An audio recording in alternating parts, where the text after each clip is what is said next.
Italia y Europa están atravesando en estas últimas semanas nuevamente un número elevado de contagios. Se están registrando de forma inesperada, así temprana, un nuevo aumento, decíamos, sobre todo países como Francia y España, pero Italia también, después de un verano bastante tranquilo, así podemos decir. Estamos en comunicación para tratar de entender qué está pasando con Giorgio Sestili.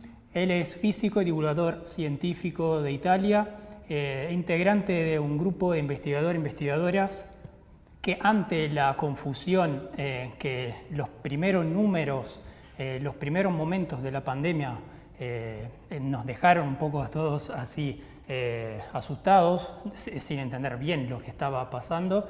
Bueno, con ese grupo empezaron un trabajo de análisis de datos y comunicación para tratar de explicar de la forma más clara posible lo que estaba sucediendo. Hola Giorgio, bienvenido. Hola, gracias por la invitación. Italia y Europa, decíamos, están registrando un nuevo aumento de contagios. ¿Cuáles son las características de esta tendencia a nivel continental según los datos que manejan? ¿Cuáles las diferencias mirando a Italia con respecto al primer brote de marzo? Y por último, según tu opinión, ¿por qué Italia está logrando contener mejor este nuevo aumento de contagios en comparación con otros países de Europa? Sí, bueno, lo primero que hay que destacar es que si nosotros miramos a la pandemia desde un punto de vista global, como también lo dice la Organización Mundial de la Salud, estamos todavía en el medio de una primera oleada. Esto lo podemos ver mirando los números de casos diarios que se registran en todo el mundo, que lamentablemente sigue en continuo aumento. En el mundo superamos los 32 millones de casos positivos y alrededor de 1 millón de muertos. En los últimos días superamos los 300.000 casos diarios. Entonces, la tasa de contagios en el mundo sigue aumentando, sigue creciendo, y esto nos dice que estamos todavía en una fase expansiva de la pandemia. Pero claramente después hay que ver también las cosas desde un punto de vista particular. Y si vamos a ver la situación en los distintos continentes, ahí sí nos damos cuenta de que en Europa, que fue el primer continente después de Asia y en particular de China, que fue afectado por la pandemia, estamos al principio de una segunda oleada. Porque Europa fue golpeada en los meses de marzo y abril con números muy elevados de contagios. Casi todos los países europeos adoptaron medidas drásticas de lockdown, cierre total de actividades laborales y no solo laborales, y esto hizo disminuir notablemente la curva de contagios. Luego estas medidas se han ido aflojando gradualmente y en todos los países europeos se volvió a una vida más o menos normal, aunque con el necesario cuidado y las restricciones necesarias, como por ejemplo la utilización de barbijos, el distanciamiento físico, la higiene personal, pero por supuesto esto no ha sido suficiente para mantener los contagios en un número que no sea preocupante. Ahora somos testimonio de un nuevo crecimiento de contagios. Pero este nuevo crecimiento es muy diferente de un país a otro. En este momento, en Europa, los países más golpeados son Francia, con más de 15.000 contagios diarios, España, con más de 10.000 contagios diarios, y también el Reino Unido, que superó los 5.000 o 6.000 contagios diarios. Después, toda Europa del Este, Rumania, República Checa, que están viviendo un aumento muy evidente de contagios. Y los países que mejor están aguantando este momento son Italia y Alemania, que están registrando entre 1.500 y 2.000 nuevos casos diarios. Y esto probablemente es porque adoptaron medidas más eficaces antes, durante el cierre, pero también ahora, con las medidas de monitoreo y rastreo de la cadena de contagios, los cuales están dando buenos resultados. En este momento entonces, Italia y Alemania en Europa son probablemente los modelos a seguir. Los números de la pandemia son también una cuestión política. Desde hace muchos meses, en distintos contextos, transversalmente, podemos ver cómo las distintas gestiones de la pandemia han producido distintas narraciones sobre la pandemia. En este sentido, ¿qué nos dicen los números acerca de la real eficacia de la cuarentena estricta en términos comparativos? ¿Cómo podemos leer la curva epidémica en relación a la disminución de contagios en el verano europeo? ¿Cuáles son los factores que contribuyeron a aplastar la curva? Y la pregunta quizá más difícil, ¿existen márgenes de previsibilidad en cuanto a los escenarios de los próximos meses? Los datos recopilados y analizados en estos meses hablan claro. Los países que supieron afrontar mejor la primera fase de expansión de la epidemia son los países que han reaccionado más rápidamente y sobre todo con medidas más fuertes, más precisas. Dentro de estos países están Italia, Alemania, pero también España en lo que se refiere a Europa. Pero también podemos destacar a China, Corea del Sur, Vietnam, en cuanto a los países asiáticos. Lamentablemente, esto no se puede decir para otros países. Y acá es donde vienen las malas noticias. Tenemos unos países, y en particular unos presidentes de esos países, me refiero a Trump en los Estados Unidos, a Boris Johnson en el Reino Unido, me refiero a Bolsonaro en Brasil, los cuales menospreciaron el alcance del virus, que fue comparado a una gripe. Dijeron que en general no había una necesidad de lockdown, que había que salvaguardar la economía y las ganancias. Estos presidentes determinaron una situación muy peligrosa y de alguna manera fuera de control dentro de sus países.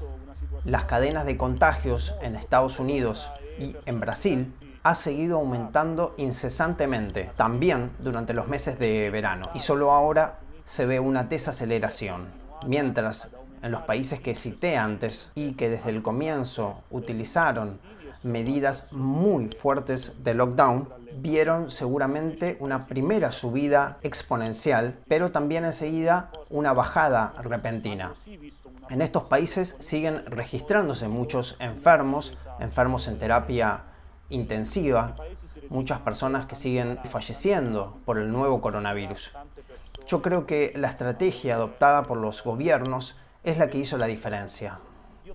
En estas situaciones seguramente se tenía que priorizar la salud pública y no las ganancias y la economía. En cuanto a los próximos meses, está claro que es muy difícil hacer previsiones.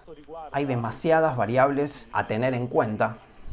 Es cierto que el clima cálido nos ayudó. No tenemos sólidas evidencias científicas aún que nos indican que el calor o los rayos ultravioleta puedan debilitar el virus. Pero es verdad que si miramos a la curva de contagios que atravesaron los meses de veranos, esta curva bajó sensiblemente y está volviendo a subir con estas primeras temporadas de otoño.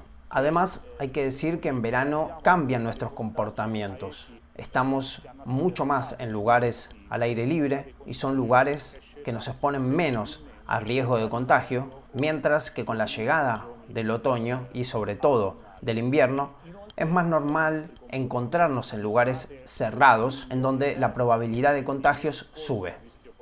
¿Qué podemos esperar entonces?